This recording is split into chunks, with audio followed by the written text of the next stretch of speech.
He went up by 1. He was out the handicap. Okay. Yeah, and then he ran from out the handicap the next time as well. Yeah, Phil, we're back.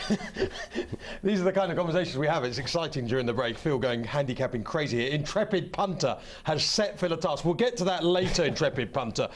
He's gone back 2 years. Well, not quite 2 years, actually, a year and a bit. Right, let's... Don Cossack. Now, is Don Cossack the most underrated horse out there? Not officially, of course, but... people just haven't talked about him or anything. He doesn't get any publicity, and he makes Rocky Creek here, who of course you were going on and on about for the Grand National not so long ago. He makes Rocky Creek look like a selling plater.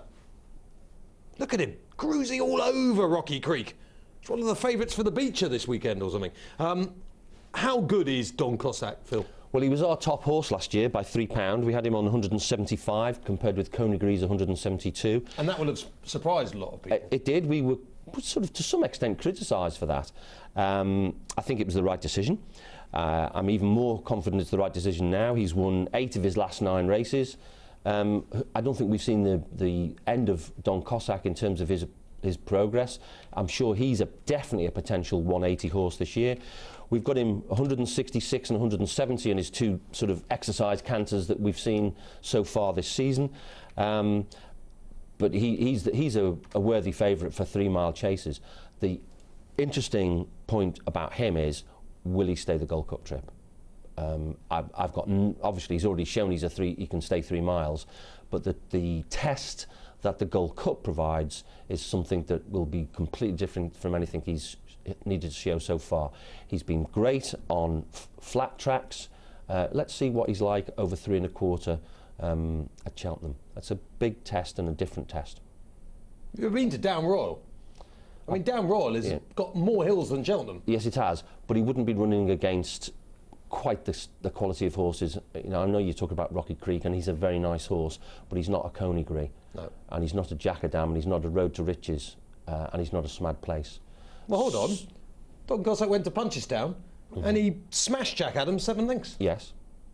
So he's already done it. He has done it at Punchestown, but can he do it at Cheltenham? Is my point. Well, Punchestown's not flat. You got big hills and things. They've got. It's flat. It's not as undulating as it is interesting also that although early on in his career he meant some big fields, he's been slightly a small field bully, and when he's tackled slightly bigger fields, he's been found out a little bit from time to time. Particularly, of course, at Cheltenham behind Uxizondra, although I suspect the distance looked too short that day. It looked as though he needed further. I mean, that defeat of Jackadam, the defeat of Q Card at Aintree, if you took it literally, just means in a different stratosphere to everything else. Well, first of all, he's a better 2.5 miler than Uxizondra, right? So how did Uxizondra win that race? The McCoy factor. That was one of the rides of the season on Uxizondra. So, you know, sometimes you have to give credit to the jockey. It wasn't, you know, he had a very willing partner in Uxizondra, but I don't think anybody, worthy horse as Uxizondra is, I don't think anybody would see him in the same league as Don Cossack.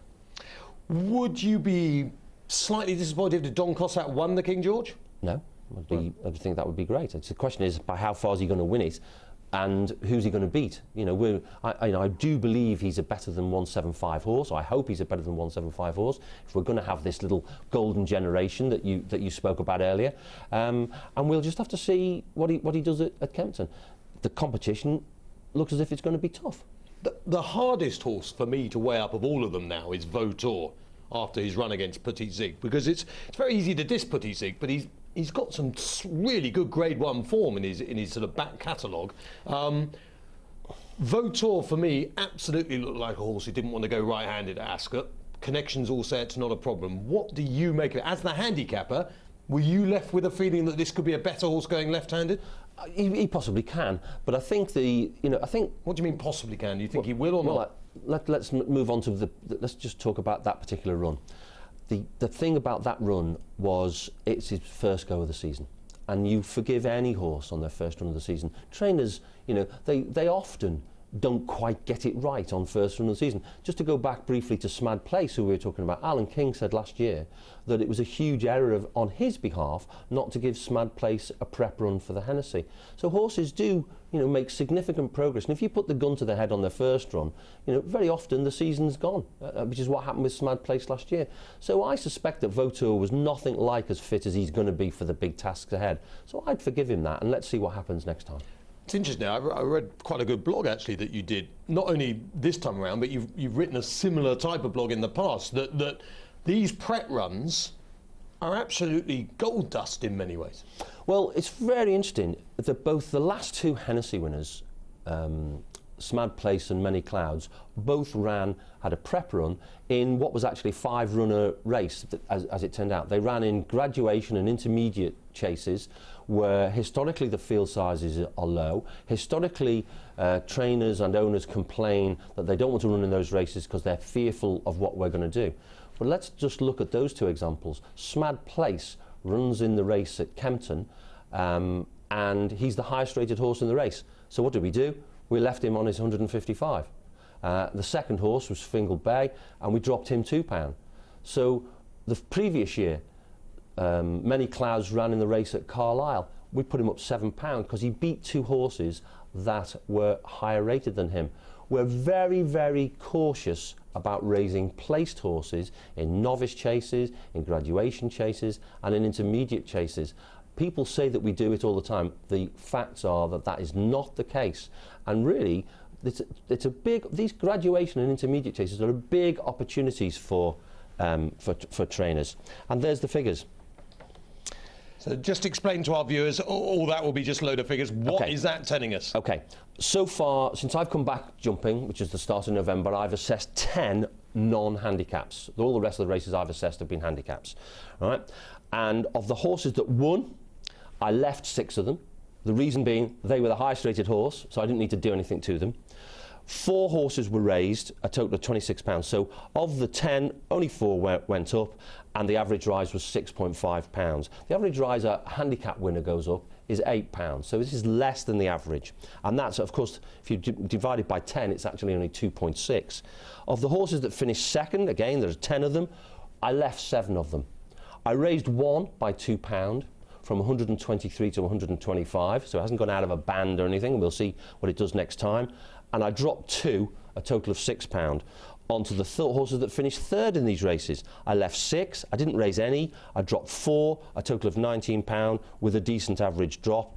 And of the fourths, well, there were only 4 fourths that actually finished in out of the 10 races, and they were dropped a total of £16, which is an average of 4. So if you actually look at this, these races, which are quite decent prize money, you've got a much greater chance of actually your handicap mark going down than going up. And yet, bizarrely, there is a myth out there where people are saying, oh, you mustn't run in these races because of what the handicapper might do. There's the facts in November so far this year, and they prove the complete opposite. And it certainly didn't stop Smad Place, and it certainly didn't stop Many Clouds going on to win Hennessy's.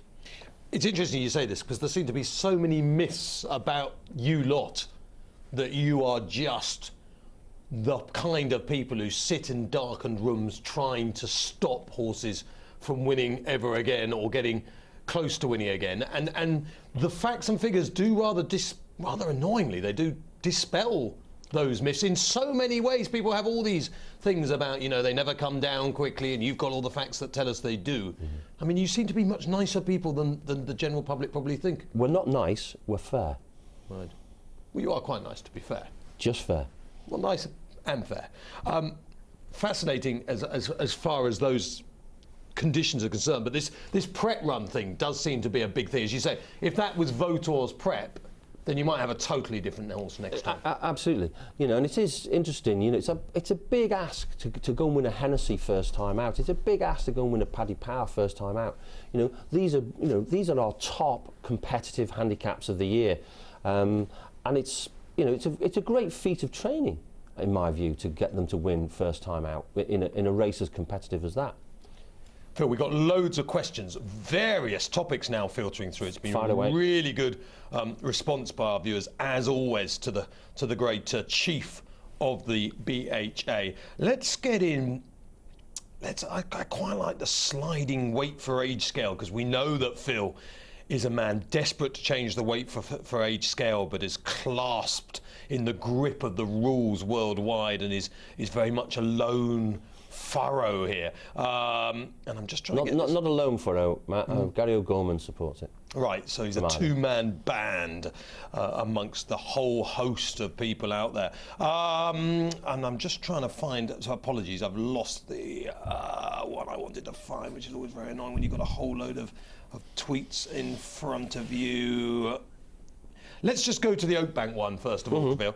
Intrepid Punter says, as far as horses are concerned, that there are hundreds of examples of where horses finish tailed off but go up in the handicap. He says you can find them every day, and he's not very happy about it, to be quite honest. And he's picked out one called Oakbank here, who has gone up from 47 to 49 last year for being beaten nearly 18 lengths. The horse in front of it, quite a long way up in front of it, was only put up £1. Explain that, Phil. Okay, I don't think the horse was put up as such. I think what happened the next time he ran from out of the handicap. So when he ran in this next race on the 25th of July, he ran off 49 because, I mean, you often find with horses in the mid-40s that they run in races that, you know, slightly beyond them, because obviously owners and trainers are keen just to get a run in. And so the next time, although he appears to have gone up, he didn't actually go up because he was out of the handicap. Okay. Richard's tweeted with a great tweet here, because he obviously knows this is one of my bugbears. But before we get on to my bugbear, he says the Grand National, will the top weight ever be more than 11 stone 10? Not while I'm doing it. And why? Because you want to compress everyone. Well, because during the time I've been doing it, I first of all dropped, or got agreement from the stakeholders, that we should drop it from 12 stone to 11 stone 12. And then probably, was it 6 or 7 years ago, we got agreement that we should drop it to 11 stone 10. Why do we need to have horses carrying more than 11 stone 10 around 4.5 miles at Aintree? I can't see a need. But you know that's not the real answer, is it, Phil? The real answer is you want to attract Gold Cup horses, and you think you've got more chance of getting a Gold Cup horse in there if it's carrying 11.10 rather than 12 stone. Well, the facts... Well, that's the truth, The facts would seem to indicate that it's very, very difficult. If you look back at the history of the Grand National since Red Rum, how many horses have won the race carrying, you know, high 11 stones? Just hardly any at all. But you want those good horses to Last year, Many Clouds, you know, carried 11 stone 9. That's the highest weight carrying performance since Red Rum 30, 40 years ago. You know, so therefore... Well, he couldn't get any higher because you've lowered it. So, no, he could have gone a pound higher, 11 stone 10. 1 pound. Right? So why do we...